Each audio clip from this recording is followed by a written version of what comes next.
প্রণয়ের কাব্য পর্ব ১৯। গল্পটি লিখেছেন ইস্ক। টরন্টোর আকাশ আজ অন্য দিনের চেয়েও বেশি গম্ভীর। চারপাশ এক ঘন সাদা চাদরে ঢাকা পড়েছে।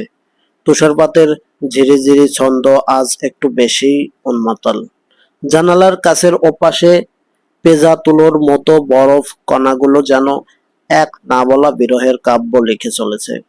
এলিজা যখন ভার্সিটি আসছিল, হাড় কাঁপানো শীতল হাওয়াটা চামড়া ভেদ করে অস্তিত্বে কাঁপন ধরিয়ে দিচ্ছিল। ক্লাসরুমের বিশাল জানালার পাশেই এলিজার প্রিয় জায়গা। সে নির্বিশেষে তাকিয়ে আছে বাইরের সেই সাদা পৃথিবীর দিকে। তুষার ঝরছে অবিরাম ক্লান্তিহীন।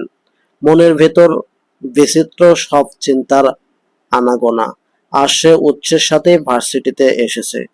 সকালের সেই অদ্ভুত আর লজ্জাজনক পরিস্থিতিটার কথা মনে পড়লেই এলিজার এলিজার গণ্ডদেশ এখনো রক্তিম হয়ে উঠছে। ইস, উষান ভাইয়ার সামনে কিভাবে পড়বে সে? উষান তো আজ এসেছেই, তবে তার মুখটা শ্রাবণের মেঘের মতো গোমড়া। জেনিফার বোধহয় এখনো বরফ গলায়নি, তাই উষানের মনের আকাশে কালো মেঘের ঘনঘটা। জেনি আসতে চাইছিল না আজ, কিন্তু কিছু গুরুত্বপূর্ণ কাজের জন্য উৎসের এক কথায় না এসেও পারেনি। এলিজার পাশের সিটটা আজ বড় বেশি শূন্য। ক্যাটি আসেনি। মেয়েটা না এলে এলিজার একদম ভালো লাগে না। ক্যাটির সেই অবিরাম পকর পকর আর মাথ ধরানো গল্পগুলোই এখন মিস করছে সে। ফোন করেও লাভ হয়নি। ওপাশে যান্ত্রিক কণ্ঠ বলছে ফোন বন্ধ। এমন হাজারো এলোমেলো ভাবনার জালে যখন এলিজা বন্দী, ঠিক তখনই অনুভব করলো পাশে কেউ বসেছে। ক্যাটি কি এলো? চকিতে তাকাতেই এলিজার চোখের মনে স্থির হয়ে গেল। না, ক্যাটি নয়, লিনা নামের মেয়েটা তার পাশে বসেছে। মুখে এক চিলতে অমায়িক হাসি মেখে লিনা বলল, এখানে কি বসতে পারি এলিজা? এলিজা ভ্রু কুঁচকে মুহূর্তকাল চেয়ে রইল। তার কণ্ঠস্বরে কিছুটা বিরক্তি মিশিয়ে বলল, না, এটা আমার ফ্রেন্ডের জায়গা। ও এলে এখানেই বসবে। লিনা দমে গেল না, বরং ঠোঁটের কোণে একটা রহস্যময় হাসি ঝুলিয়ে বলল, তোমার ফ্রেন্ড আজ আসবে না এলিজা। তুমি কি করে জানো? এলিজার কণ্ঠে সন্দেহ। এমন অনেক কিছুই জানি আমি। ওর বাসা থেকে আমার বাসা খুব একটা দূরে নয়। শুনলাম ক্যাটি কয়েকদিন ধরে অসুস্থ। কপালে ছোটখাটো একটা চোট পেয়েছে, তাই আজ আসেনি। কথাটা শুনে এলিজার বুকের ভেতরকার অস্বস্তিটা একটু কমলো। যাক, বড় কোনো বিপদ হয়নি তবে। কিন্তু লিনার পরবর্তী প্রশ্নটা এলিজার কপালে ভাঁজ বাড়িয়ে দিল। তুমি ওশানের কি হও? লিনা জিজ্ঞেস করলো। এলিজা আবারও কপাল কুঁচকে পাল্টা প্রশ্ন করলো, কেন? না মানে ওর সাথেই তো তোমাকে আসা যাওয়া করতে দেখি, তাই কৌতূহল থেকেই জিজ্ঞেস করলাম। এলিজা ছোট করে উত্তর দিল, উষান ভাইয়া আমার কাজিন। কি রকম কাজিন? লিনার প্রশ্ন যেন শেষ হয় না। এলিজা মনে মনে চরম বিরক্তি হলো।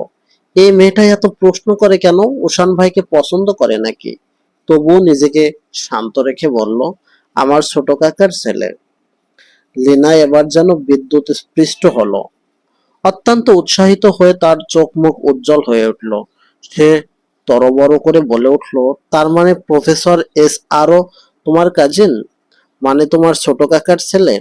হঠাৎ এমন প্রশ্নে এলিজা হকচকিয়ে গেল। বুকের ভেতরটা কেঁপে উঠল তার। মনে মনে বলল, জান বের করে দিচ্ছিল এখনই এই মেয়েটা। এত খুশি হওয়ার মানে কি? উৎস ভাইকেও কি নজরে রেখেছে? এই গন্ডার জামাইয়ের উপর কি সবারই কুনজর? লিনা এবার আরো এক ধাপ এগিয়ে ফিসফিস করে বলল, তার মানে তুমি ওনার বোন হও? এলিজা আকাশ থেকে পড়ল। অবাক হয়ে বলল, বোন? বোন কেন হব? লিনা নিজের ভুল বুঝতে পেরে একটু কাঁচুমাচু হাসলো। তারপর একরাশ লজ্জা আর আবেগ মিশিয়ে তার মনের গোপন আগল খুলে দিল। অ্যাকচুয়ালি এলিজা, আমি তোমার ভাইয়াকে পছন্দ করি। না মানে বলতে পারো ভালোবাসি। প্রফেসরকে আমার খুব ভালো লাগে, কিন্তু কোনোদিন বলা হয়নি। যদি উনি মানা করে দেন তবে সেই প্রত্যাখ্যান সহ্য করতে পারবো না। তাকে আমি অনেক আগে থেকেই ভালোবাসি। ছুটির দিনেও ক্যাম্পাসে এসে বসে থাকি শুধু তাকে এক পলক দেখার আশায়। আড়াল থেকে চুপি চুপি দেখি, কিন্তু সাহস করে সামনে গিয়ে বলতে পারিনি। লিনার কথাগুলো এলিজার কানে তপ্ত সীসার মতো বিঁধল। সে দেখলো নিনার মুখে কখনো লাজুক হাসি, কখনো বিচ্ছেদের বিষাদ, আবার কখনো এক অদ্ভুত উন্মাদনা। এলিজার শরীরের প্রতিটি লংকুপ রাগে আর হিংসে জ্বলতে শুরু করলো। তার চোখের সামনেই একজন নারী তার নিজের স্বামীর প্রতি প্রেমের ইস্তেহার পড়ছে। যদিও সে জানতো উৎসকে অনেকেই পছন্দ করে, কিন্তু এভাবে সরাসরি স্বীকারোক্তি সে আগে শোনেনি। লিনা আবারও বলতে শুরু করলো, প্রথম দিন থেকেই তোমাকে উষানের সাথে দেখেছি, ভেবেছিলাম তুমি হয়তো রিলেটিভ। আর তাই। এলিজা এবার আর সহ্য করতে পারল না। লেনাকে মাঝপথে থামিয়ে দিয়ে অত্যন্ত কাটকাট গলায় অথচ ঠোঁটে এক কৃত্রিম হাসি ঝুলিয়ে বলল, আর তাই আমার সাথে ভাব জমাতে চলে এসেছো, যেন উৎস ভাইয়ের সাথে আরেকটু ক্লোজ হতে পারো, তাই তো? লিনা অপ্রস্তুত হয়ে বলল, তেমনটা নয়, তুমি প্রফেসরের বোন। সরি টু সে, আমি ওনার বোন নই, আমি ওনার। এলিজার কথা শেষ হওয়ার আগেই ক্লাসরুমের নিস্তব্ধতা ভেঙে এক গম্ভীর এবং কর্তৃত্বব্যঞ্জক কণ্ঠস্বর ভেসে এলো সম্মুখভাগ থেকে। মিস, আপনারা কি খেয়াল করছেন যে আমি ক্লাসে উপস্থিত হয়েছি? এলিজা আর লিনা দুজনেই চমকে সামনে তাকালো। দরজার কাছে দাঁড়িয়ে স্বয়ং উৎস। তার সেই তীক্ষ্ণ চাহনি আর ব্যক্তিত্ব যেন পুরো ক্লাসরুম থমকে গেছে। লিনা মুহূর্তকাল মোহাচ্ছন্ন হয়ে চেয়ে রইল, তারপর বিনীতভাবে বলল, সরি প্রফেসর, বলে এলিজার পাশেই গুটিসুটি মেরে বসে পড়ল। এলিজার মেজাজ এখন সপ্তমে। মনে মনে গজগজ করে উঠল সে, গন্ডার আর আসার সময় পেলি না, সবসময় ভুল টাইমে চলে আসে। সে কটমট করে উৎসের দিকে তাকিয়ে রইল, যেন দৃষ্টি দিয়েই তাকে পুড়িয়ে ফেলবে, কিন্তু উৎস, সে যেন একদম নির্লিপ্ত। এলিজার সেই অগ্নিদৃষ্টির দিকে ভ্রুক্ষেপও করল না সে। ক্লাস শুরু হলো, কিন্তু এলিজার মাথায় কিচ্ছু ঢুকছে না।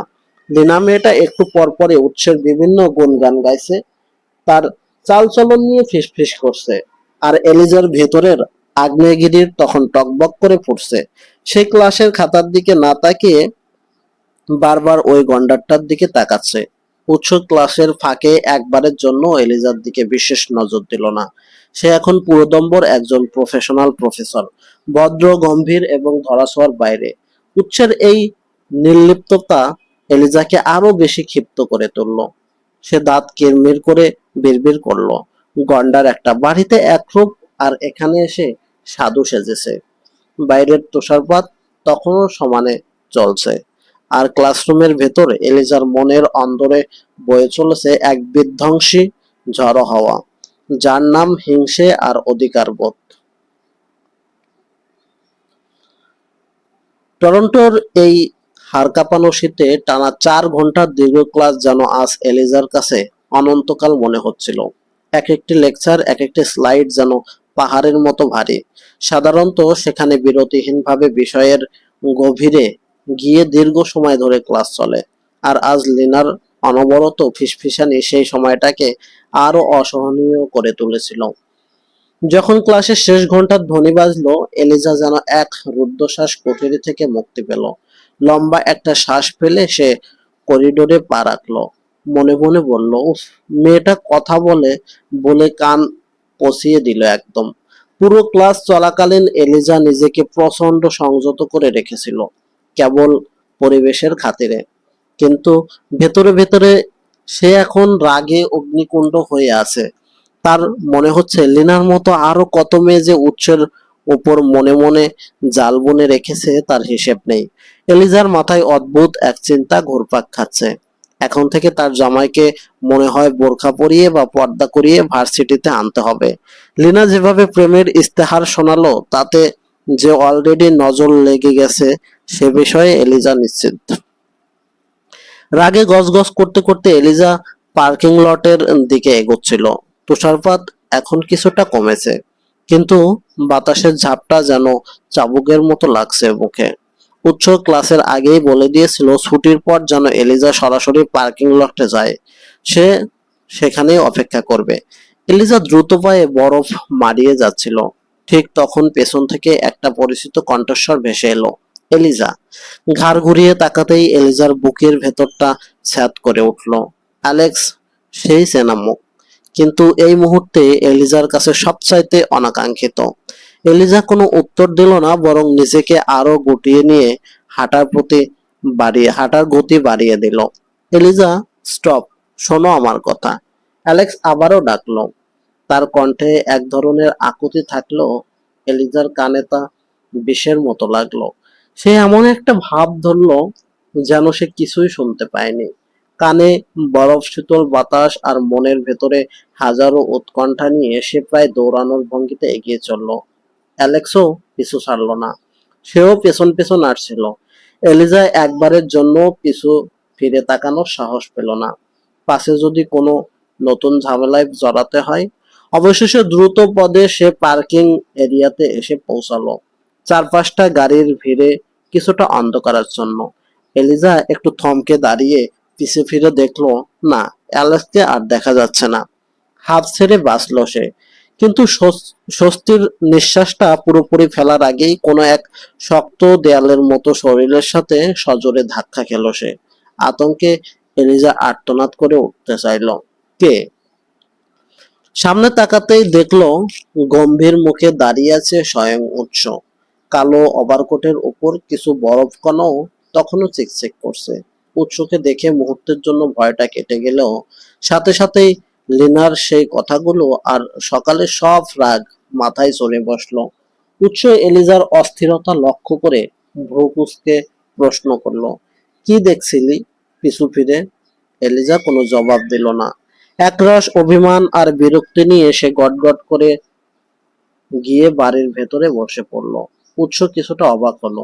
ক্লাসে সে দূর থেকে লক্ষ্য করেছিল এলিজার মুখটা টমেটোর মতো লাল হয়ে আছে। সে ভেবেছিল হয়তো ঠান্ডার কারণে, কিন্তু এখন দেখছে মেজাজটা অন্য কারণে বিগড়ে আছে। সে কি রেগে আছে? কিন্তু কেন? উৎস নিজেও ড্রাইভিং সিটে এসে বসলো।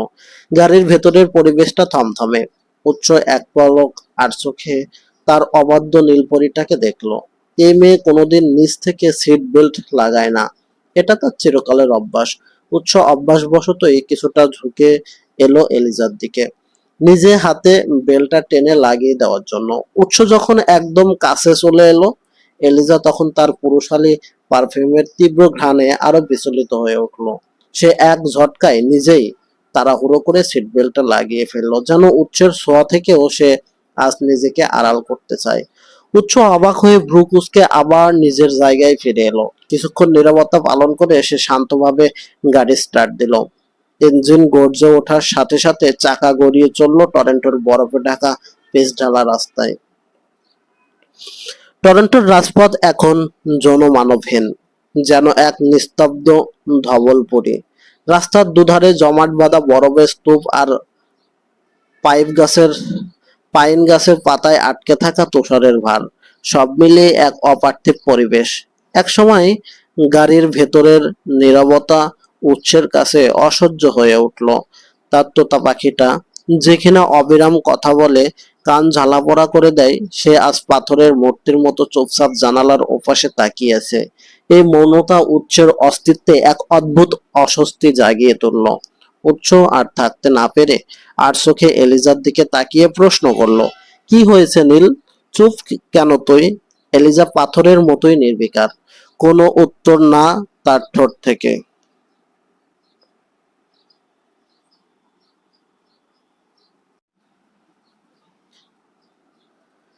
এলিজা পাথরের মতো নির্বিকার, কোনো উত্তর এলো না তার ঠোঁট থেকে। উৎস মনে মনে একটু অবাক হলো, বাহ, মেয়েটা তো দেখছি এখন কথার অবাধ্য হতেও শিখে গেছে। সে নিজের কণ্ঠস্বর কিছুটা গম্ভীর করে আবার জিজ্ঞেস করলো, কি বলেছি শুনতে পাচ্ছিস না? এলিজা এবার জানলা থেকে মুখ না সরিয়েই ঝাঁঝালো গলায় বলল, আমি বয়রা না, শুনতেই পাচ্ছি। উৎসব ভ্রু কুঁচকে তাকালো। তো প্রথমে জবাব দিলি না কেন? এলিজা আবারও নীরব। তার এই একঘেয়েমি দেখে উৎস বেশ চিন্তায় পড়ে গেল। মেয়েটার মনে আজ কোনো ঝড় বইছে? উৎস হতাশ হয়ে বলল, রাগ করেছিস কোনো কারণে আমার ওপর? আমি কি কিছু করেছি? এলিজা এবারও কোনো শব্দ করল না। উৎস এক গভীর দীর্ঘশ্বাস ফেলল। মেয়েটার এই মৌনব্রত ভাঙা যে কতটা কঠিন কাজ তা সে হাড়ে হাড়ে টের পাচ্ছে। সে ক্লান্ত স্বরে বলল, আরে না বললে বুঝবো কি করে? ততক্ষণে গাড়ি এসে বাড়ির সামনের চত্বরে থামলো। গাড়ির ইঞ্জিন বন্ধ হয়ে যাওয়ার পর চারপাশটা আরো নিঝুম হয়ে এলো। এলিজাকে নড়াচড়া করতে না দেখে উৎস এবার আরো নরম, আরো শক্ত গলায় ফিসফিস করে বলল, what's the matter Neel? Did I do something wrong? Please tell me, otherwise how am I supposed to know? উৎসের এই অনুনয় ভরা কণ্ঠস্বর এলিজার মনের শক্ত বরফটা একটু গলিয়ে দিল। সে এবার মুখ ঘোরালো, দু চোখ তার রাজ্যের অভিমান আর হিংসে। এলিজা সরাসরি প্রশ্ন করলো, লিনা কে উৎস ভাই? লিনা কে উৎস ভাই? উৎস কপাল কুঁচকে বিস্ময়ের সাথে বলল, কে? আমি জানবো কি করে? এলিজা এবার যেন বিস্ফোরণের অপেক্ষায় থাকা আগ্নেয়গিরি।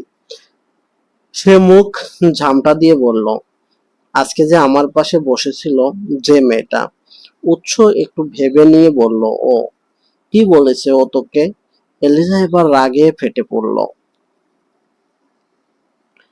সে আপনার উপর ফিদা, আপনাকে জান প্রাণ কিডনি লিভার ফুসফুস সব দিয়ে ভালোবাসে। এলিজার এমন আজব আর হাস্যকর উপমা শুনে উৎস নিজের হাসি আর চেপে রাখতে পারল না। সে শব্দ করে হেসে উঠল। এই হাসিতে যেন গাড়ির থমথমে আবহাওয়াটা এক নিমেষেই হালকা হয়ে গেল। এলিজা রাগে লাল হয়ে চিৎকার করে উঠল, আপনি হাসছেন? ও আমার কাছে এসে আমার হাজবেন্ডকে নিয়ে এসব বলে, আবার বারবার আমাকে তোমার ভাইয়া করছিল। আপনি কি আমার ভাই নাকি? উৎস হাসি থামিয়ে কৌতুক মেশানো স্বরে বলল, ভুল কিছু বলেছে কি? এলিজা আকাশ থেকে পড়ল। তো ভুল বলেনি। উৎস এবার বাঁকা হেসে মক্ষম যুক্তি দিল, তুই নিজেই তো ছাগলের মতো উৎস ভাই করিস, তাহলে অন্য কেউ বুঝবে কি করে? এলিজা হতভম্ব হয়ে নিজের বুকের উপর হাত রাখলো। কি? আমি ছাগল? ছাগল তো ম্যাও করে, আমি তো উৎস ভাই বলি। উৎস এবার আরো রসিকতা করে বলল, হ্যাঁ ওটাই তো পার্থক্য, তুই হচ্ছিস আপডেট ছাগল। অপমানে আর রাগে এলিজার পিত্তি জ্বলে গেল। সে আর এক মুহূর্ত গাড়িতে বসলো না।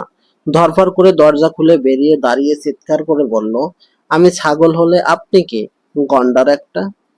উৎস নিজেও সাবলীল ভঙ্গিতে গাড়ি থেকে নেমে এলো। এলিজার কাছে গিয়ে দাঁড়িয়ে মৃদু হেসে বলল, তাহলে ছাগল আর গন্ডারের জুটি খারাপ হবে না, কিন্তু বেবি কি হবে সেটা নিয়ে আমি কনফিউজ। এলিজার মুখটা লজ্জায় আর রাগে টকটকে ডালমের মতো হয়ে গেল। সে তেরে গিয়ে বলল, বেবি হলে আপনার মতোই হবে, বজ্জাত। উৎস অবিচলিত। সে এক চোখে দুষ্টুমি নিয়ে বলল, অফকোর্স, কারণ ওরা তো আমারই ডিএনএ হবে। এলিজা এবার আর সহ্য করতে পারল না।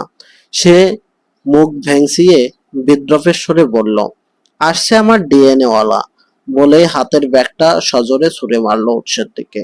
উৎস অত্যন্ত ক্ষিপ্রতায় এক হাতে ব্যাগটা লুফে নিল। তার ঠোঁটের কোণে তখন এক বিজয়ী হাসি। সে ব্যাগের ভারটা অনুভব করে বলল, এত জেলাস? এলিজা কোনো জবাব দিল না। তার কান দিয়ে যেন এখন গরম ধোঁয়া বেরোচ্ছে।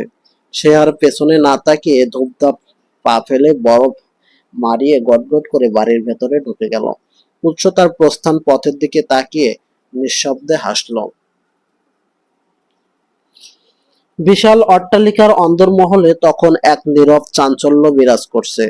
আরমান খান দোতলার প্রশস্ত করিডোরে পায়চারি করছেন, তার দুশ্চিন্তা আর কৌতূহল যেন সময়ের সাথে পাল্লা দিয়ে বাড়ছে। একবার তিনি নিজের ছেলের ঘরের সামনে গিয়ে থমকে দাঁড়াচ্ছেন, পরক্ষণেই আবার তার ভাতিজি এলিজার কক্ষের দিকে উঁকি দিচ্ছেন।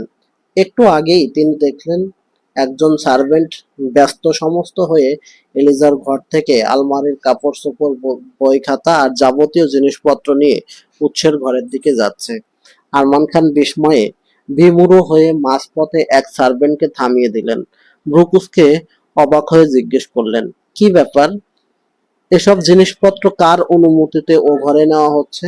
সার্ভেন্ট বিনয়ের সাথে মাথা নিচু করে জানালো, উচ্চ স্বরে বলেছেন ম্যামের জিনিসপত্র ওর রুমে ট্রান্সফার করে দিতে। কথাটা শোনা মাত্র আরমান খানের অবস্থা অনেকটা বিনা মেঘে বজ্রপাতের মতো হলো। নিজের অজান্তেই তিনি কপালে হাত দিয়ে বের করলেন, এই ছেলে তো দেখি হার্ট অ্যাটাক আসার জোগাড় করে ছাড়বে। ওই দিন কি বললো আর কি আজ কি কাণ্ড করে বসে আছে। বড্ড ধৈর্য হারা ছেলে তো। ছেলের এমন দুঃসাহসিক আর ধৈর্যহীন কাণ্ড দেখে তিনি ধীর পায়ে সিঁড়ি বেয়ে নিচে নেমে এলেন।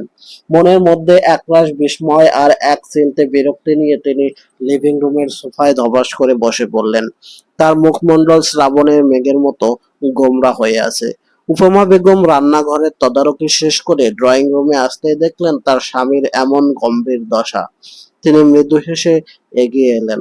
আরমান খানের পাশে বসে কৌতূহলী কণ্ঠে জিজ্ঞেস করলেন, হ্যাঁ গো, কি হলো তোমার? অমন মূর্তির মতো মুখ ভার করে বসে আছো কেন? আরমান খান দীর্ঘশ্বাস ফেলে অপেক্ষার আক্ষেপের সুরে বললেন, যা শুরু করেছে না তোমার ছেলেরা, মনে হচ্ছে বেশি দিন নেই আমার উপরে যেতে। উৎস তো দেখি সব নিয়ম নীতি তুড়ি মেরে উড়িয়ে দিচ্ছে। উপমা বেগম মোটেও বিচলিত হলেন না, বরং স্বামীর এমন অস্থিরতা দেখে তার ঠোঁটের কোণে এক প্রশান্তির হাসি ফুটে উঠল। তিনি সগর্বে আরমান খানের চোখের দিকে তাকিয়ে পাল্টা জবাব দিলেন, আমার ছেলেরা যা করে ভালোই করে। সব ব্যাপারেই তাদের নিজস্ব একটা স্বচ্ছ ধারণা আছে। বরং তোমার মতো বুড়ো বাপরা যেখানে সেখানে অকারণে ঝগড়া দেয়, বাগড়া দেয় আর তিলকে তাল করে তোলে। উপমা বেগমের এই সপাট জবাব শুনে আরমান খান ফ্যাল ফ্যাল করে তাকিয়ে রইলেন। তার চোখের সামনে যেন সর্ষে ফুল ফুটে উঠল। তিনি মনে মনে ভাবলেন, ছেলেরা যাই করুক এই মহিলার চোখে কোনোদিন কোনো দোষ পড়বে না। ছেলেদের প্রতি মায়ের এই অন্ধ সমর্থন আর প্রশ্রয় দেখে আরমান খান কেবল অসহায়ের মতো চেয়ে রইলেন, যেন পুরো বাড়িতে তিনিই এখন এক কোণঠাসা অধিপতি। সন্ধ্যার আধার টরন্টোর বুকে আজ আরো নিবিড় হয়ে নেমেছে। ঝিরিঝিরি তুষারপাত তখনও থামেনি। পাইন গাছগুলোর মাথায় জমে থাকা শ্বেত ব্রহ্ম বরফ কণাগুলোকে চাঁদের ম্লান আলোয় হীরের মতো ঝিকঝিক করছে। পরিবেশটা অসম্ভব শান্ত, অথচ উষানের মনের অন্দরে বইছে এক অশান্ত ঝড়। সে একা একলা বেলকনিতে দাঁড়িয়ে আছে। হাড় কাঁপানো শীতল হাওয়াটা তার শরীরের উত্তাপ শুষে নিলেও তার যেন সেদিকে কোনো ভ্রুক্ষেপ নেই। তার মনটা আজ বড় বেশি বিষণ্ণ। বড় ভাই উৎস যেখানে তলে তলে ছক্কা মেরে বিজয়ী বেশে ঘুরছে, সেখানে সে এক কদম পিছিয়ে তো বটেই, বরং নিজের বইয়ের কাছে প্রতিনিয়ত দূর ছাই খাচ্ছে। জেনিফার তাকে পাত্তা তো দিচ্ছেই না, উল্টো বরফের চেয়েও শীতল আচরণে উষানকে দূরে ঠেলে দিচ্ছে। এই নিঃসঙ্গতা আজ উষানের কাছে বড় বেশি ভারী মনে হচ্ছে। রুমের ভেতর ল্যাপটপ নিয়ে গভীর মনোযোগে কাজ করছে বেয়ান। কাল সারা রাত সে বাড়িতে ছিল না, ফিরেছে আজ পরন্ত বিকেলে। কাজের ফাঁকে হঠাৎ নজর পড়তে দেখলো ওশান এই কনকনে ঠান্ডায় মূর্তির মতো বাইরে দাঁড়িয়ে। বিয়ান ল্যাপটপ থেকে মুখ তুলে কণ্ঠস্বরে কিছুটা জোর দিয়ে ডেকলো, এই ওশান, এই ঠান্ডায় বাইরে কি করিস? ভেতরে আয় বলছি। ওশান যেন শুনতেই পেল না। সে আকাশের পানে চেয়ে নিজের অস্তিত্বহীনতার বিলাপ করছে মনে মনে। বিয়ান আবার বিরক্ত হয়ে বলল, আরে ভাই, ঠান্ডা লেগে যাবে তো, ভেতরে আয়। ঠিক তখনই রুমের দরজায় মৃদু কড়া নাড়ার শব্দ হলো। এলিজা এসে দাঁড়িয়ে বেয়ানকে দেখে তার ঠোঁট এক চিলতে চমৎকার হাসি ফুটে উঠল। সে প্রাণবন্ত স্বরে জিজ্ঞেস করলো, বেয়ান ভাইয়া, উষান ভাইয়া কোথায়? বেয়ানও রিয়ানও পাল্টায় হেসে উত্তর দিল, আরে এলি, থুরি ভাবি, উষান তো বেলকনিতে, দেখো না এত ঠান্ডায় কিভাবে দাঁড়িয়ে আছে। এলিজা গলাটা শুনে দ্রুত পদে বেলকনির দিকে এগিয়ে গেল। দেখলো উষান সত্যি হিমে জমে যাওয়ার মতো অবস্থায় দাঁড়িয়ে আছে। এলিজা আর দেরি না করে ওশানের হাত ধরে এক প্রকার টেনে হিঁচড়ে ঘরের ভেতর নিয়ে এলো। কিছুটা ধমকের সুরে বলল, কি করছো ভাইয়া? এই ঠান্ডায় এভাবে দাঁড়িয়ে কেন? ওশান মাথা নিচু করে ভাঙা গলায় উত্তর দিল, এমনি। এলিজা বড় বড় চোখ করে তাকালো। মন খারাপ কেন ভাইয়া? আজকে সারাদিন তুমি ভালো করে কথাও বলনি। উষান এবারও চুপ। তার এই নীরবতা এলিজাকে আরো বেশি ব্যথিত করলো। সে অনুনয় করে বলল, বলো না ভাইয়া, কেন মন খারাপ তোমার? উষান এবার দীর্ঘশ্বাস ফেলে তার মনের সবটুকু জমাট বাঁধা আক্ষেপ উগরে দিল। এলি, তুই তো বলেছিলিস সব ঠিক হয়ে যাবে। আমি তো জেনির থেকে ক্ষমাও চেয়ে নিলাম, কিন্তু ও তো আমাকে পাত্তাই দিচ্ছে না। এখন সব সময় দুর্ব্যবহার করে, এমনকি কাছেও যেতে দেয় না, দরজা লাগিয়ে বসে থাকে। উষানের এই করুণ দশা দেখে এলিজা মুচকি হাসলো। তার দুষ্টুমি মাখা চোখে তখন এক নতুন ফন্দি। সে সান্ত্বনা দিয়ে বলল, এত সহজে কি আর আপু গলে যাবে নাকি? তবে আমি তোমাকে একটা আইডিয়া দিতে পারি। উষান যেন মরুভূমিতে জলের দেখা পেল। চোখ বড় বড় করে জিজ্ঞেস করলো, সেটা কি? এলিজা তখন তার তুরুপের তাসটি চাললো। আমরা না প্ল্যানিং করেছিলাম পিকনিকে যাব, তো এখন চলো আমরা যাই। আর সেখানে গিয়ে তুমি আপুকে একা পাবে, তখন মানিয়ে নেবে, নিজেদের মধ্যে সবকিছু মিটিয়ে নেবে। পাশ থেকে রেয়ানও সায় দিল। সে ল্যাপটপ বন্ধ করে উৎসাহিত হয়ে বলল, হ্যাঁ ওশান, এলিজা ভুল কিছু বলেনি। এই সুযোগে একটা চেঞ্জও হবে, আর তোর কাজটাও হাসিল হবে। উষান কিছুক্ষণ গম্ভীর হয়ে ভাবল। এলিজার এই বুদ্ধিটা তার মনে আশার প্রদীপ জ্বেলে দিল। তার ঠোঁটের কোণে হারানো হাসিটা ফিরে এলো। সে উৎসাহ নিয়ে বলল, ঠিক আছে, আজকেই আবার সবাইকে বলবো। এতক্ষণ সোফায় বসেছিলেন আরমান খান, এখন সেখানে আর ওশান, সাথে যোগ দিয়েছে রেয়ান। দূর থেকে কিচেনের একাংশ দেখা যাচ্ছে, যেখান থেকে ভেসে আসছে তিন নারীর প্রাণখোলা খিলখিল হাসির শব্দ। উপমা বেগম তার দুই আদরের পরী জেনিফার আর এলিজাকে নিয়ে কিসে যে এত মাতোয়ারা তা আল্লাহ মাবুদই জানেন। কিন্তু ড্রয়িং রুমের কোণ থেকে উৎসের স্থির দৃষ্টি কেবল একজনের ওপর আটকে আছে, এলিজা। আরমান খান এতক্ষণ ধরে আর চোখে ছেলের এই মুগ্ধ চাহনি আর চাঞ্চল্য লক্ষ্য করছেন। তার মনে পড়ে যাচ্ছে ছোট ভাই এনামুল খানকে দেওয়া সেই প্রতিশ্রুতির কথা। এটার জন্য মনে হচ্ছে মিনি হার্ট অ্যাটাক হয়ে যাবে তার। অথচ তার নিজের ছেলেই আজ সব নিয়ম তুড়ি মেরে উড়িয়ে দিচ্ছে। রিয়ান সোফায় চুপচাপ অত্যন্ত ভদ্রভাবে বসে আছে। ওদিকে উষার নিজের অস্থিরতা সামলাতে না পেরে এক পা এদিকে তো অন্য পা ওদিকে দিয়ে বসেছে। উৎস যথেষ্ট গাম্ভীর্য ধরে রাখলেও তার ভেতরের ধৈর্যহীনতা বাবার নজর এড়াতে পারল না। আরমান খান এবার আর নিজেকে সামলাতে পারলেন না। মনের সবটুকু ক্ষোভ আর ঠেস মেশানো স্বরে ছেলেকে উদ্দেশ্য করে বলে উঠলেন, শেষে আমার ছোট মেয়েটাকে ফুসলিয়ে এই কাণ্ড ঘটালি উৎস? আর কয়েকটা দিন আলাদা থাকা যেত না? এত ধৈর্যহীন পুরুষ তুই? বাবার এই ধারালো আক্রমণ শুনে উৎস একটু বিচলিত হলো না, বরং সে জানতো এবানে কিভাবে জল ঢালতে হয়।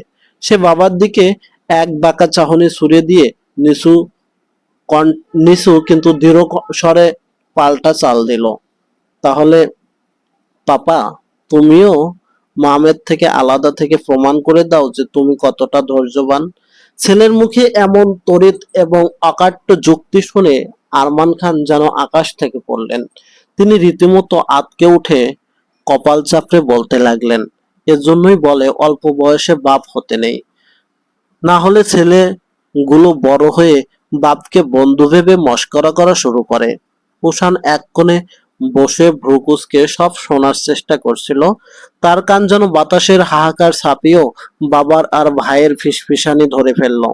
কান পাতলা উষান নিজের মনেই বিড়বিড় করে উঠল, সব থেকে বড় ধৈর্যহারা তো আমার বাপ, না হলে অল্প বয়সে বাপ কি করে হলো?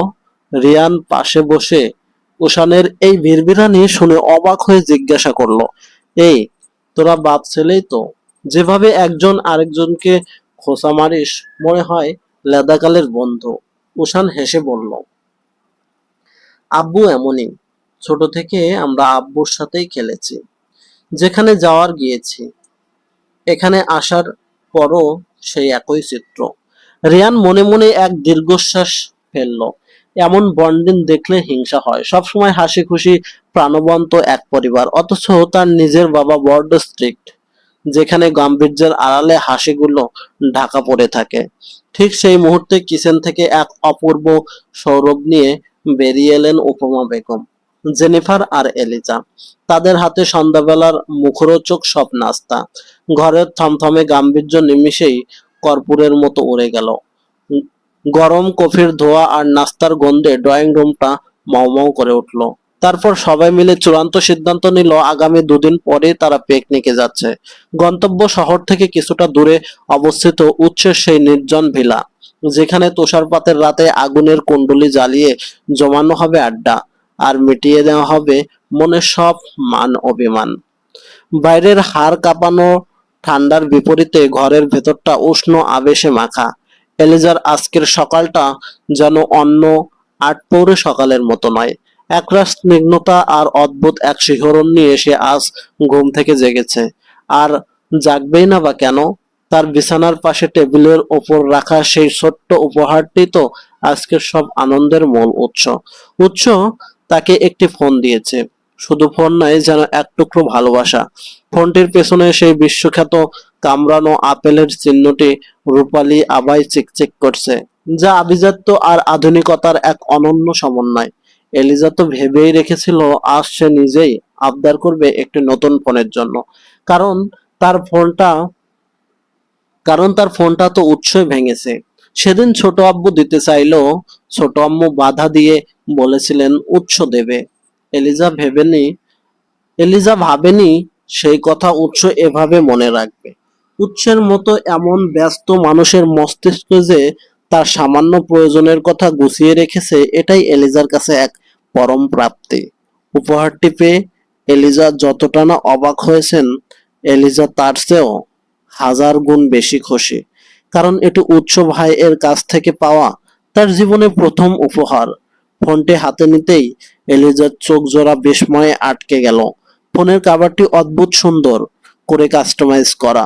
গোলাপি আভার মাঝে সেই চিরচেনা হ্যালো কিটির কারুকাজ, ঠিক যেমনটা টিনেজ মেয়েরা পছন্দ করে। এলিজা মনে মনে হাসলো, বিড়বিড় করে বলল, বাহ, বুড়োটা দেখি এসবও চেনে।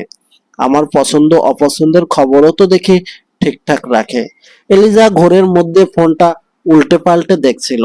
ঠিক তখনই অনুভব করলো ঘরের কোণে কেউ একজন তার প্রতিক্রিয়া গম্ভীর মনোযোগ দিয়ে লক্ষ্য করছে।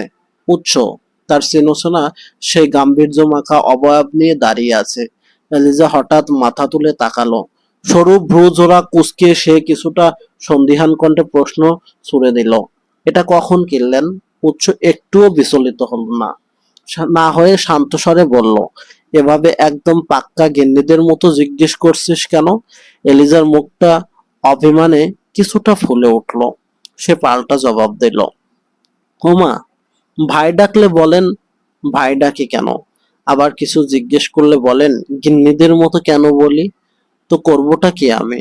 উৎস কিছুক্ষণ নিশ্চুপ থেকে তার গভীর কালো চোখের মণিজোড়া উঁচিয়ে এলিজার দিকে তাকিয়ে থাকলো। এই অবুঝ মেয়েটার প্রতিটি আবেগ সে পাঠ করছে। তারপর সহজ গলায় বলল, আগেই কিনে রেখেছিলাম, এতদিন ব্যস্ত ছিলাম তাই দেওয়া হয়নি।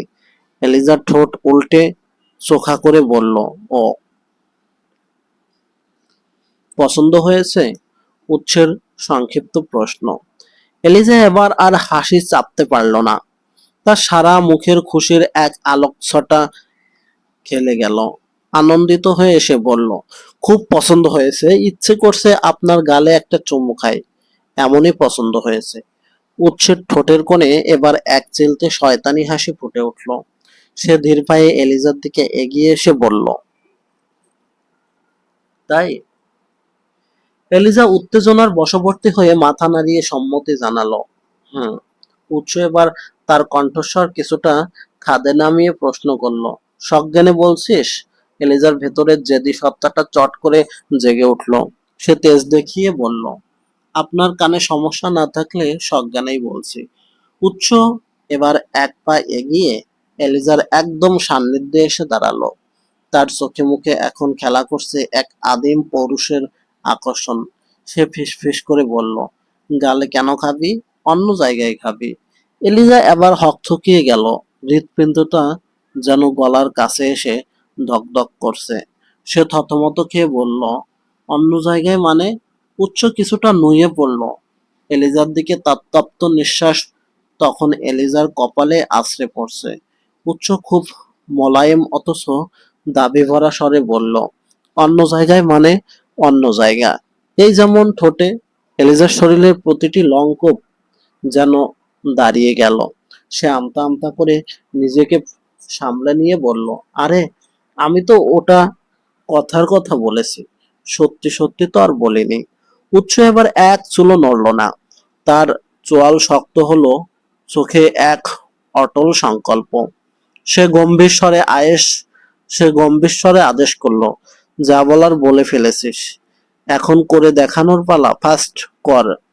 এলিজা এবার প্রমাদ গুনল। মনে মনে ভাবলো এ কোন ফসানো মনে মনে ভাবলো এ কোন ফসানে ফাঁসলো সে। কিছুক্ষণ কোমরে হাত দিয়ে চুপ থেকে নিজের অস্বস্তি ঢোকার চেষ্টা করলো। তারপর নিজেকে একটু শক্ত করে বলল, ঠিক আছে, তাহলে গালেই দেব। উৎস এক মুহূর্তের জন্য নিজের জেদ থেকে সরল না। সে জানিয়ে দিল, হয় বলেছিস তুই, কিন্তু অপশন আমি দেব। হয় ঠোঁটে দিবি, নয়তো ফুল বডিতে। উৎসের এই দুঃসাহসিক কথা শুনে এলিজা আকাশ থেকে পড়ল। একেই বলে সুযোগের সদ্ব্যবহার। এলিজা কিছুটা চেঁচিয়ে বলল, কি আজব, বলেছি আমি, তাহলে রুলসও আমারই হবে। আপনি কেন রুলস দেবেন? উৎস এবার বিরক্তি মেশানো কণ্ঠে বলল,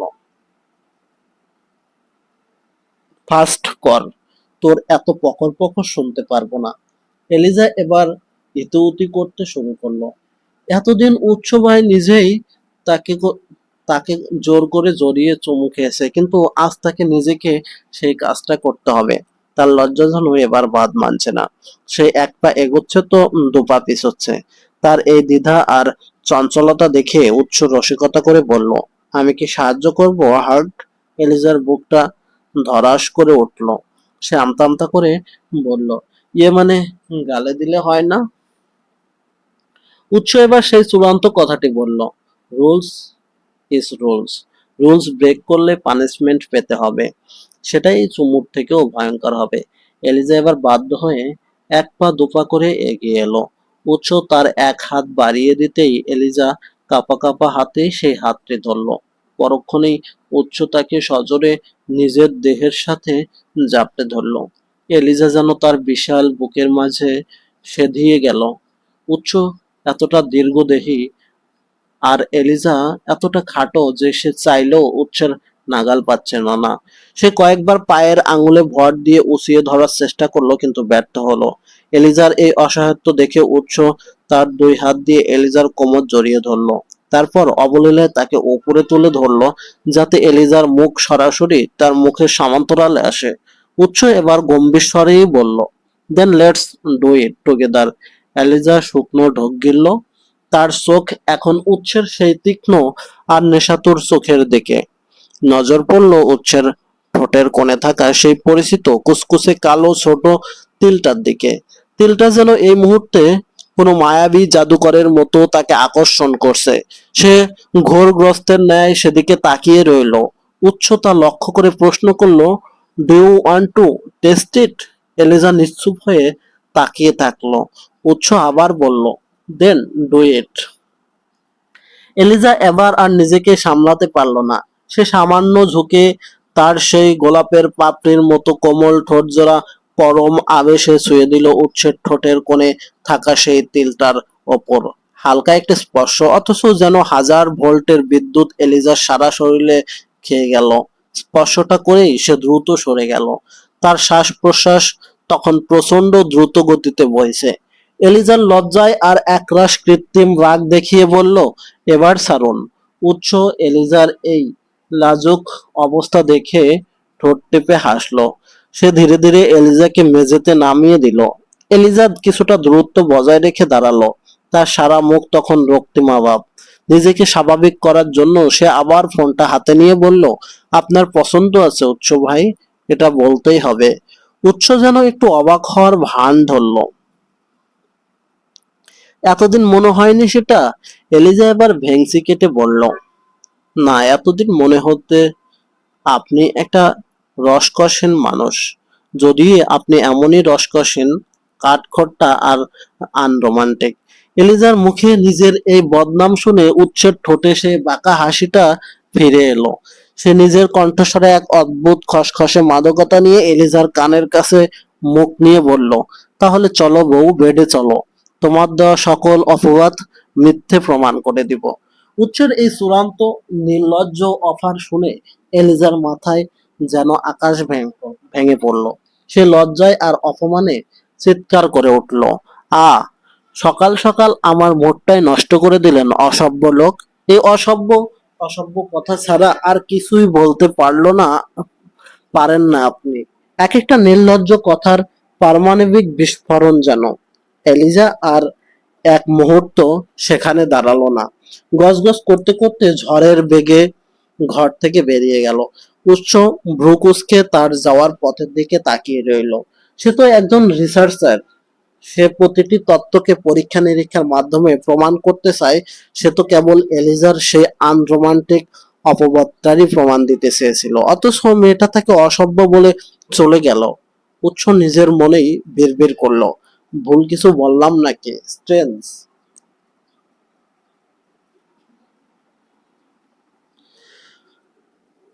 বিশাল অট্টালিকার এক কোণে আরমান খানের স্টাডি রুম। ঘরটি বইয়ের ঘ্রাণ আর দামি কাঠের আসবাবের আভিজাত্যে ঘেরা। বাইরে টরন্টোর আকাশে আজ কিছুটা পরিষ্কার হলেও বাতাস এখনো হাড় কাঁপানো শিহরণ। আরমান খান তার ডেস্কে বসে ল্যাপটপের স্ক্রিনে ব্যবসার কিছু জটিল হিসাব মেলাচ্ছিলেন, কিন্তু তার মন আজ কিছুতেই কাজে বসছে না। এক অদ্ভুত চিন্তার জালে তিনি আটকা পড়ে আছেন। তিনি ভাবছেন তার দুই সুযোগ্য ছেলের কথা, উৎস আর ওশান। মাঝে মাঝে তার নিজেরই বিশ্বাস হয় না ছেলেরা এমন কেন। এক একজন যেন অসভ্যতার মেধার এক অনন্য শিকড়। আরমান খান মনে মনে হাসেন, কারণ তার ছেলেরা সত্যি লাখে একজন। কোনো পুণ্য ফলের জোরে যে এমন দুটো হীরের মানিক তার ঘরে এসেছে তা মহান স্রষ্টাই ভালো জানেন। তবে তার এই পরম তৃপ্তির মাঝেও এক ফালি দীর্ঘশ্বাস লুকিয়ে থাকে, কারণ এই মানিকজোড় যেমন গুণে শ্রেষ্ঠ, বাপের সাথে খোঁচাখুচি আর রসিকতা করতেও তেমনি পটু। যেন বাপকে নাজেহাল না করলে তাদের পেটের ভাত হজম হয় না। ঠিক সেই মুহূর্তে নীরবতা ভেঙে ডেস্কের উপর রাখা ফোনটি সশব্দে কেঁপে উঠল। আরমান খান ভ্রু কুঁচকে ফোনের স্ক্রিনের দিকে তাকালেন। ওপাশে জ্বলজ্বল করছে ছোট্ট ভাই এনামুল খানের নম্বর। বুকটা দুরু দুরু করে উঠল তার। একরাশ দুশ্চিন্তা নিয়ে ফোনটি রিসিভ করতেই ওপাশ থেকে বিনম্র কণ্ঠে সালাম এলো। প্রাথমিক কুশলাদি বিনিময়ের পর এনামুল খান জিজ্ঞেস করলেন, ভাইজান, আমার মেয়েটা কেমন আছে? ভালো আছে তো? আরমান খান কিছুটা স্বস্তি নিয়ে উত্তর দিলেন, হ্যাঁ রে, আলহামদুলিল্লাহ, খুব ভালো আছে। কথার পিঠে কথা এলো। আরমান খান সানভীর স্বাস্থ্যের কথা জিজ্ঞেস করলো। সানভীর অসুস্থতার খবরে বাড়ির সবাই জানে। উপমা বেগম তো রীতিমতো দুঃখ প্রকাশ করেছেন এবং দোয়া করেছেন মেয়েটা যেন দ্রুত সুস্থ হয়ে ওঠে। এনামুল খান দীর্ঘশ্বাস ফেলে বললেন, জি ভাইজান, ওর অবস্থা এখন আগের থেকে একটু ভালো। কথা বলতে বলতে এক পর্যায়ে এনামুল খানের কণ্ঠস্বর গম্ভীর হয়ে এলো। তিনি যেন অবলীলায় একটি তপ্ত প্রশ্ন ছুড়ে দিলেন, আর আপনার ছেলে, সে নিজের কথা রেখেছে তো? প্রশ্নটা কানে আসা মাত্র আরমান খানের গলার কাছে কি যেন একটা দলা পাকিয়ে এলো।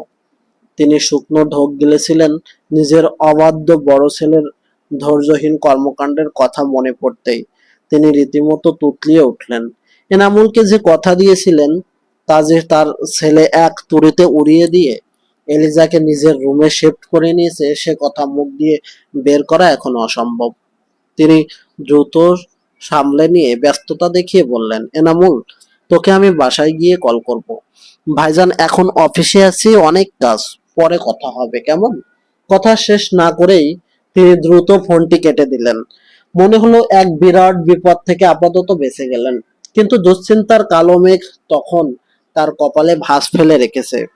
তিনি চেয়ারে গা এলিয়ে দিয়ে কপালে হাত রাখলেন, বিড়বিড় করে বলতে লাগলেন, ছেলের জ্বালায় মনে হচ্ছে এবার সুগার লেভেলটা আসমানে উঠে যাবে।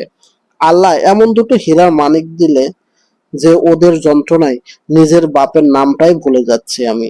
ঠিক তখনই দরজায় তার হালকা পদধ্বনি শোনা গেল। আরমান খান চোখ মেলে তাকালেন, দেখলেন ঘরের মাঝখানে দাঁড়িয়ে আছে তার ভাতিজি এলিজা। তার দু হাতে উষ্ণ চায়ের কাপ আর ঠোঁটে এক চিলতে অমায়িক হাসি। এলিজাকে দেখা মাত্র আরমান খানের সব গাম্ভীর্য এক নিমেষেই উড়ে গেল। তার মুখমণ্ডল পরম স্নেহের আভা ফুটে উঠল। এলিজা ধীর পায়ে এগিয়ে এসে চায়ের কাপটি টেবিলের উপর রাখলো। তারপর বড় বড় চোখ করে আদুরে গলায় জিজ্ঞেস করলো, কি হয়েছে ছোট আব্বু? আরমান খান একটা ক্লান্ত হাসি দিয়ে বললেন, কি আর করবো মা, এই তো বুড়ো মানুষের কাজ। এলিজা কিছুক্ষণ ছোট আব্বুর মুখের দিকে তীক্ষ্ণ নজরে তাকিয়ে থাকলো। তার চঞ্চল মন ঠিকই কিছু একটা আঁচ করতে পেরেছে। সে উদ্গ্রীব হয়ে জিজ্ঞেস করলো, তুমি কি অসুস্থ ছোট আব্বু? আরমান খান এলিজার উদ্বেগ দেখে হাসলেন, কিন্তু সেই হাসিতে কিছুটা ম্লান ভাব ছিল। তিনি বললেন, শরীরটা একটু খারাপ তো বটেই মা, মনে হয় ডায়াবেটিসটা আবার বেড়ে গিয়েছে। কথাটা শোনা মাত্র এলিজার মুখটা ফ্যাকাশে হয়ে গেল। সে আকাশ থেকে পড়ার মতো অবাক হয়ে চিৎকার করে বলল, কি, এতক্ষণে বলনি কেন তুমি? আরমান খান কিছু বলার আগেই এলিজা তরবর করে বলে উঠল, দাঁড়াও, আমি এক্ষুনি উৎস ভাইকে নিয়ে আসছি। আরমান খানের উত্তরের অপেক্ষা করার সামান্য প্রয়োজনও সে বোধ করল না। যেন এক অবাধ্যে উড়ন্ত পাখি ডানা ঝাপটিয়ে ঘর থেকে বেরিয়ে গেল প্রিয় মানুষের সন্ধানে। আরমান খান কেবল অবাক হয়ে সেই চঞ্চল নীলপরীর যাওয়ার পথের দিকে তাকিয়ে রইলেন। বাংলাদেশ, ঢাকা। টরন্টোতে যখন হাড় কাঁপানো সকাল, তখন ৭ সমুদ্র ১৩ নদী ওপারে বাংলাদেশের ঘড়ির কাঁটা ছুঁয়েছে সন্ধ্যা ৭:৩০। দূরত্বের ব্যবধানে টরন্টোতে যখন সূর্যের প্রথম কিরণ উঁকি দেয় বাংলাদেশে, তখন সন্ধ্যার আঁধার ঘনিয়ে আসে। এনামুল খান নিজের ফোনটা কান থেকে সরিয়ে কিংকর্তব্যবিমূঢ় হয়ে বসে রইলেন। বড় ভাই আরমান খানের এই অদ্ভুত আচরণে তিনি যার পরনাই বিস্মিত। সত্যি কি অফিসের কাজে ভাইজান এত ব্যস্ত, নাকি কোনো গুরু রহস্য লুকানোর জন্য বাহানা দিয়ে কথাটা এড়িয়ে গেলেন? ভাইজানের তুতলিয়ে কথা বলা আর তড়িঘড়ি করে ফোন কেটে দেওয়ার পেছনে নিশ্চয়ই বড় কোনো কারণ আছে। মনের ভেতর একরাশ খটকা নিয়ে তিনি পিছু ফিরলেন এবং ধীর পায়ে ঘর থেকে বেরিয়ে গেলেন। আমিনুল খান আজ আরিহানকে জরুরি তলব করেছেন। বাবার ডাকে আরিয়ান বাবার ডাকে আরিহান এসেছে শুনে এনামুল খানও ড্রয়িং রুমের দিকে এগিয়ে গেলেন। ঘরে পা রাখতেই তার নজর পড়ল আরিহানের ওপর। সেই চিরচেনা দাপুটে আর অহংকারী আরিহান যেন আজ কোথায় হারিয়ে গেছে। তার সেই উদ্যত চিবুক আজ নত, প্রশস্ত ললাটে ক্লান্তির গভীর রেখা। বিধ্বস্ত আর বিচলিত আরিহানকে দেখে মনে হচ্ছে সে যেন অতি মূল্যবান কিছু পেছনে ফেলে এসেছে এবং সেখানে ফেরার জন্য তার অস্থিরতার শেষ নেই। এনামুল খান সোফায় বসতেই আমিনুল খান কথা শুরু করলেন। আরিহানের দিকে তাকিয়ে তিনি বললেন, আরিহান, তুই নাকি সানভিকে বাসায় রেখে ট্রিটমেন্ট করার সিদ্ধান্ত নিয়েছিস? আরিহান বসা থেকে নিচু স্বরে উত্তর দিল, জি আব্বু, কালকেই সানভিকে বাসায় নিয়ে আসবো। এনামুল খান ভ্রু কুঁচকে জিজ্ঞেস করলেন, কোথায় নিয়ে যাবি? তোর ফ্ল্যাটে? জি। আরিহানের সংক্ষিপ্ত উত্তর। আমিনুল খান কিছুটা অসন্তুষ্ট হয়ে বললেন, ফ্ল্যাটে কেন, এখানেই নিয়ে আয়। আরিহান কিছু বলার জন্য মুখ খোলার আগেই মিতালি বেগম তীব্র স্বরে চিৎকার করে উঠলেন, যেন ঘরের শান্ত পরিবেশটা কোনো বিষাক্ত তীরের ফলায় ছিঁড়ে গেল। তিনি ঘৃণাভরা কণ্ঠে বললেন, ওই নষ্টা মেয়েকে আমি এই বাড়িতে আর তুলবো না। জাহান্নামে যাক ওই মেয়ে, একে তো নিজের পেটের বাচ্চাকে খেলো, আর কোনোদিন মা হতে পারবে না। এখন আমার ছেলের জীবনটাও নষ্ট করছে। ওকে মিতালি। আমিনুল খান বজ্রকণ্ঠে গর্জে উঠলেন। তার দুচোখে অগ্নিশিখা। তিনি কঠোর স্বরে স্ত্রীকে সতর্ক করে বললেন, কথা বলার আগে ভেবে বলবে যে কার সামনে কথা বলছো। আমি সানভিকে এই বাড়িতেই। আরিহান আর বসতে পারল না। সে সজোরে দাঁড়িয়ে পড়ল, তার কণ্ঠে এক অদ্ভুত কাঠিন্য আর জেদ। সে বাবার দিকে তাকিয়ে বলল, তার কোনো দরকার নেই আব্বু। আমি সানভিকে দেখাশোনা করার জন্য দুটো আয়া রেখে দেব। তবু এই বাড়িতে ওকে আর আনবো না। ওর দায়িত্ব যেহেতু আমার, তাই সে যদি মারা যাওয়ার আগ পর্যন্ত এমনই থাকে, তবে আমি তাকে এভাবেই মেনে নিতে রাজি। তাই আমার মাকে বলবেন অযথা একটা অসুস্থ মেয়েকে যেন এত অপবাদ না দেয়। আর অপবাদ দেওয়ার আগে যেন নিজে যা যা দোষ করেছেন সেগুলো মনে করে দেখেন। কারণ আমার মায়ের কথার বিষাদ বাণগুলো অসহ্য করার ক্ষমতা সকলের হয় না। আরিহান এক মুহূর্তের জন্য মায়ের দিকে স্থির ও তীক্ষ্ণ দৃষ্টিতে তাকালো। মিতালি বেগম তখন রাগে কাঁপছিলেন, কিন্তু আরিহানের চোখের সেই গভীর ঘৃণা তাকে যেন বাক্যহারা করে দিল। আরিহান আবার বলল, তোমরা হয়তো সানভীর জন্যই ডেকেছিলে আমাকে। তাহলে এবার আমি যাই। সানভি একা আছে হাসপাতালে। তাসনিম আন্টিও হয়তো চলে যাবে কিছুক্ষণ পরে। কথাগুলো শেষ করেই আরিহান ঝড়ের বেগে বেরিয়ে গেল। আমিনুল খান তার স্ত্রীকে আমিনুল খান তার স্ত্রীর দিকে প্রচন্ড রাগী চোখে তাকিয়ে দাঁতে দাঁত চেপে বললেন, আর একবার যদি তুমি ওই অসুস্থ মেয়েটাকে নিয়ে নোংরা কথা বলো, তবে আমার চেয়ে খারাপ কেউ হবে না। বলেই তিনিও গটগট করে প্রস্থান করলেন। ড্রয়িং রুমে এক নিদারুণ শূন্যতা আর বিষবাষ্প ফেলে রেখে এনামুল খানও বেশিক্ষণ আর বসলেন না। নিজের রুমে যাওয়ার পথে এনামুল খানের পা থমকে গেল তার ছোট ছেলে এরিকের রুমের সামনে। ছোট্ট এরিক এখন নাকি খুব বড় হয়ে গেছে। সে নাকি আর বাবার সাথে ঘুমাবে না। একা রুমে নিজের অস্তিত্বের রাজত্ব কায়েম করেছে সে। কিন্তু এনামুল খানের বাবার মন তো মানে না। এদিকে সেই দীর্ঘদিনের রোগ চিকিৎসা বিজ্ঞানের ভাষায় যাকে বলা হয় অ্যাজমা বা হাঁপানি, এরিকের ক্ষেত্রে এটি আরো জটিল। প্রচন্ড কান্না করলে বা ভয় পেলে তার শ্বাসনালী সংকুচিত হয়ে দম বন্ধ হওয়ার উপক্রম হয়। এই দুশ্চিন্তা থেকেই এনামুল খান রাতে 2-3 বার করে ছেলেকে দেখে যান। আগে এই গুরু দায়িত্ব পালন করত এলিজা। তার ভাই অন্তঃপ্রাণ মনটা এরিকের একটু একটু শব্দ হলেই ছুটে আসতো। কিন্তু এলিজা এখন সুদূর প্রবাসে। তাই বাবা হিসেবে এনামুল খান নিজেই এখন প্রহরী। ছেলের রুমের সামনে আসতেই এনামুল খানের বুকটা কেঁপে উঠল। ভেতর থেকে কার যেন কান্নার আওয়াজ আসছে। চাপা ফুপিয়ে ফুপিয়ে কান্নার সেই সুরটা খুব চেনা। এনামুল বিচলিত বোধ করলেন। এটি নিশ্চিন্ত এরিকের কণ্ঠে। দরজায় টোকা দিতে গিয়ে দেখলেন তো খোলাই আছে। এরিক সাধারণত দরজা খুলেই ঘুমায়। ঘরে ঢুকেই তিনি দেখলেন বিছানায় এরিক গুটিসুটি মেরে শুয়ে আছে, আর কান্নার দাপটে তার ছোট্ট শরীরটা থরথর করে কাঁপছে। এনামুল খান দ্রুত ছুটে গিয়ে ছেলেকে কোলে তুলে বুকে জড়িয়ে ধরলেন। অস্থির হয়ে জিজ্ঞেস করলেন, কি হয়েছে এরিক? কি হয়েছে বাবা? কান্না করছো কেন? এরিক বাবার বুকের ওম পেয়ে কান্নার বেগ আরো বাড়িয়ে দিল। সে হেঁচকি তুলে এমন ভাবে কাঁদছে যেন তার নিঃশ্বাস আটকে আসছে। এনামুল খান ছেলের মাথায় হাত বুলিয়ে বললেন, এভাবে কাঁদতে নেই বাবা, পরে তোমার প্রবলেম হবে। আব্বুকে বলো কি হয়েছে তোমার। এরিক কান্নারত কণ্ঠে নালিশের সুরে বলল, আব্বু, আম্মু কেন চলে গেল? আমার আম্মুর কথা মনে পড়ছে খুব। এনামুল খান বজ্রহতের মতো স্তব্ধ হয়ে গেলেন। ছেলে আজ হঠাৎ মায়ের কথা জিজ্ঞেস করছে। ছোটবেলা থেকে বড় হওয়া পর্যন্ত যে মায়ের কথা সে এক প্রকার এড়িয়েই গেছে, আর সে মৃতপ্রায় স্মৃতির দুয়ারে কেন করাঘাত করছে এরিক? এনামুল গম্ভীর হয়ে জিজ্ঞেস করলেন, কি হয়েছে এরিক? হঠাৎ এই প্রশ্ন করছো কেন? এরিক বাবার গলা জড়িয়ে ধরে ডুকরে কেঁদে উঠল। ওই অনেকের কোটনিমা আছে না, সে বলেছে আমার আম্মু নাকি খুব খারাপ মহিলা। আমার আম্মু নাকি বাজারি মহিলা। ভিনদেশীদের নাকি এমনই হয়। তাই নাকি তোমাকে ছেড়ে অন্য কারো সাথে পালিয়ে গিয়েছে।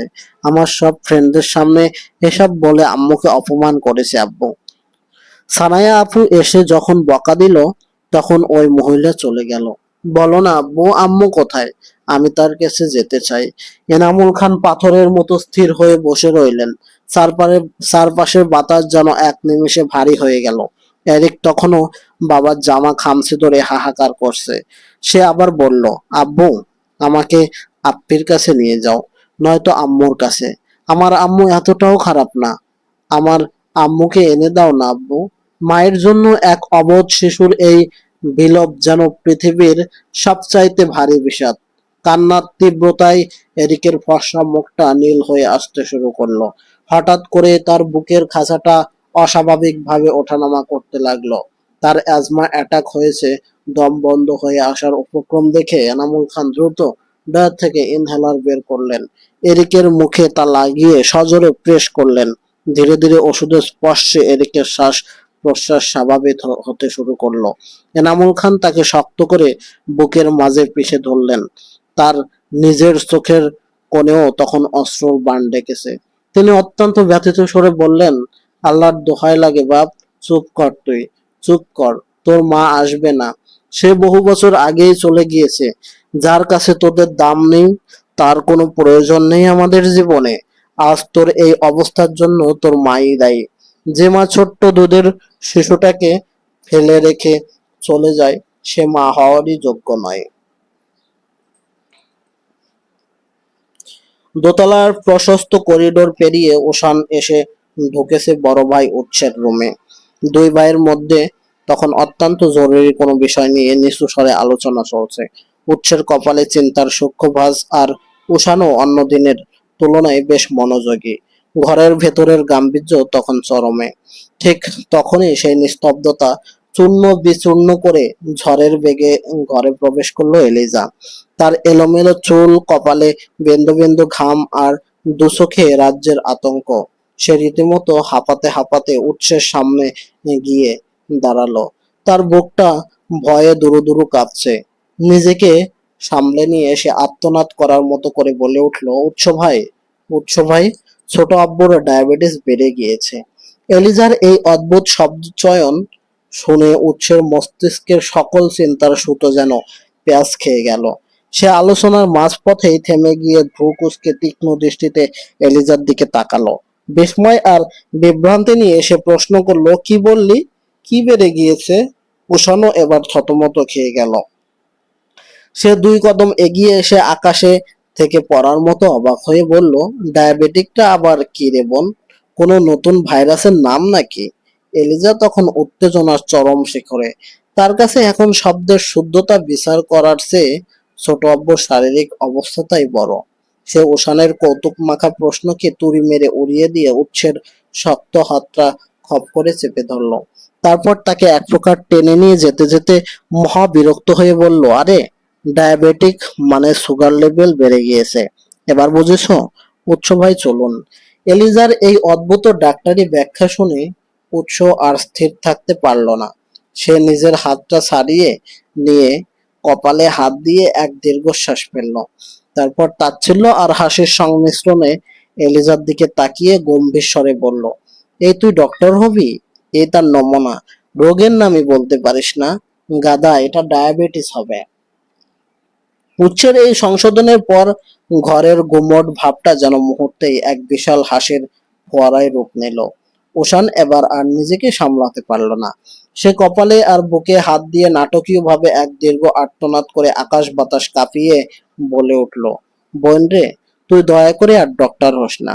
না হলে তোর রোগী তোকে দেখে আতঙ্কে নিজেই বলে উঠবে, এই, আমি মরে গেছি, কেউ দয়া করে নাড়া দিস না আমাকে। কুষাণের এমন বিদ্রূপ আর উৎসের এই বাঁকা চাহনির সামনে এলিজা মুহূর্তেই কুঁকড়ে গেল। তার আত্মবিশ্বাসের বেলুনটা যেন এক লহমায় চুপসে গেল।